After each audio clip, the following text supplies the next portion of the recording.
In this video, I would like to talk about using Excel and the built-in functions in Excel to solve some of these counting problems in the context of probability. So, number one, in how many different ways can 11 distinct objects be arranged in order? So, for number one,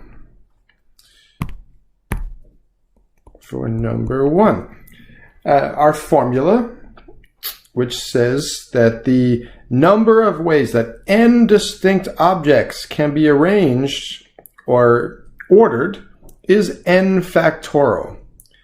So in this case, n factorial would be 11 factorial. And then 11 factorial means 11 times 10 times 9 times 8 times 7 times 6, all the way down to 1.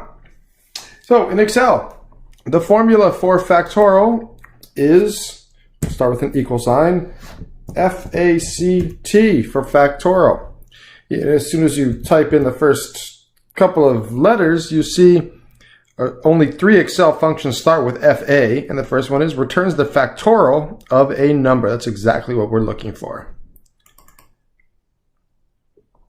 Okay, so if we use the factorial number, we'll say 11. So in Excel, 11 factorial is equal fact parentheses 11. So this is our function for factorial. All right, so we have 39,916,800. So in Excel, 11 factorial is equal fact parentheses 11. Okay, number two, using a standard 52 card deck, so you have 52 objects to choose from, how many different 5-card hands of cards are possible? So you're choosing a group of 5 from a group of 52. So n is equal to 52, and r is equal to 5. So we want n combination 5. It's a combination because the order doesn't matter. Once you pick 5 cards, the order that those cards are dealt doesn't matter. Okay, so we're choosing a group of 5 from a group of 52. So that's 52 combination 5. And our formula, if we're not using Excel, is 52 factorial divided by 52 minus 5 parentheses factorial times 5 factorial. That's if you're not using Excel. If you are using Excel, it's equal COMBIN. That's the Excel function for combinations. So equal. And again, you don't have to know this. You don't have to remember that the function is COMBIN. Just start typing the first few letters of the word, of the thing you're looking to find. And so there's only 2 Excel functions that start with COMB, and then the first one is returns the number of combinations for a given number of items. It's exactly what we're looking for. Okay, so Excel is asking for the number and then the number chosen. So there are 52 objects and we're choosing 5 of them. So 2,598,960. Let me change this to red.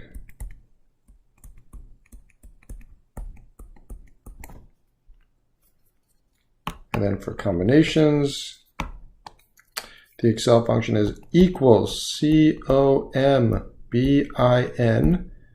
and in parentheses, 52, 5. So when you type this, what I have in red, when you type this, Excel does this formula for you. Okay, number 3, in a club of 22 members, in how many ways are there to elect a president, a vice president, and a treasurer? So we're choosing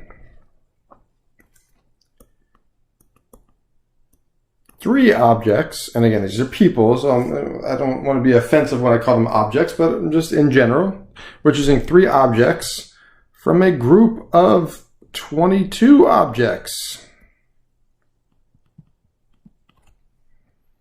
And order matters. If you change the order, if the president becomes the vice president, and the vice president becomes the treasurer, now you have a different cabinet of officers. So order matters. So this is number 2. And for number 3, since order matters, it's a permutation. And we are doing, out of 22 objects, we are choosing 3 of them, and order matters. So that's 22 factorial divided by 22 minus 3 factorial. Or if we're using Excel, it's equal P-E-R-M-U-T.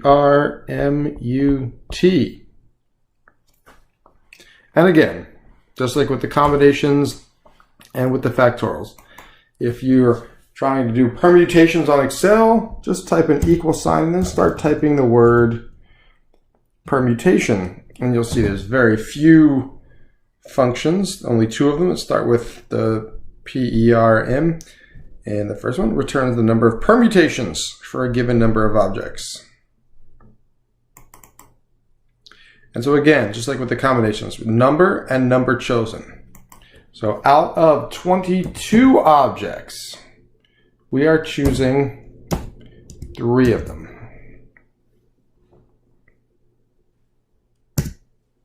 So 9,240. All right.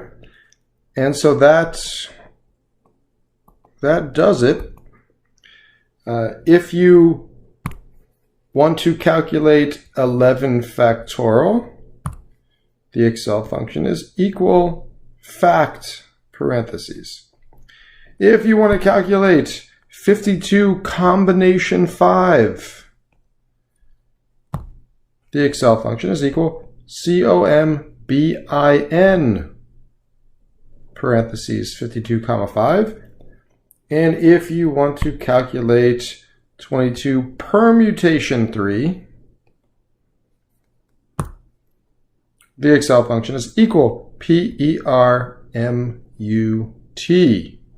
parentheses 22 comma 3. Okay, hope this was helpful.